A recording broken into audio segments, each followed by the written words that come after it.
that time, Hillary, First Lady Clinton, was very interested in what I was doing. And she'd come to New York a number of times and meet with some delegations, be very interested in what was going on in their country. Some of the delegates would say to me, "Is this what Eleanor Roosevelt was like?"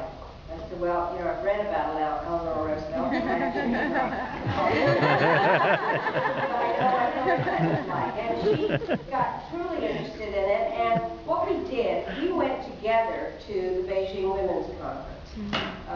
There was pressure not to go, frankly, but Hillary decided that we should go. I actually led the delegation, but she gave the important speech and was able to push back on the Chinese when she made that emblematic statement about women's rights are human rights and human rights are women's rights. And it became kind of the motto of the international women's movement, and an agenda was set up in all countries to take the Beijing agenda in order to try to help in various countries to legally and economically and politically empower women. When we traveled, and I went on a number of trips with her, both when I was UN Ambassador and Secretary of State, and I know how she works.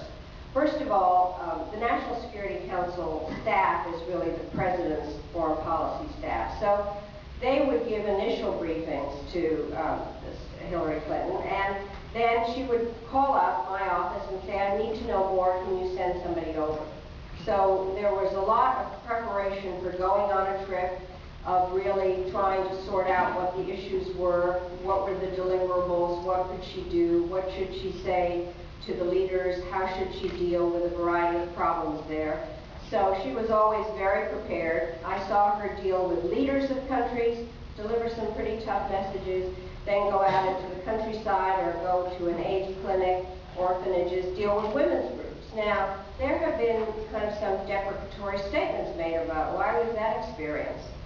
Well, anybody who says that doesn't understand the role that women play in a variety of countries. I can tell you that I made women's issues central to American foreign policy, not because I'm a feminist, but because I know that when women are part of a society, the societies are more stable, health policies carried out, education policies carried out, sexually transmitted disease is slowed, and various cultural values are passed down. And when you get women together from various ethnic groups in order to talk about conflict resolution, that is where it begins. So when she says she worked with women's groups in Northern Ireland, it made a difference, because the women were the one that began to talk about the importance of peace. And so as part of what has become, I'm afraid, some sexist remarks during this campaign as to what Hillary wears or how she looks. By the way, I have on my scarf. I think that there is lack of recognition that women's groups and women's issues are not just women and feminism. It is about the stability of society.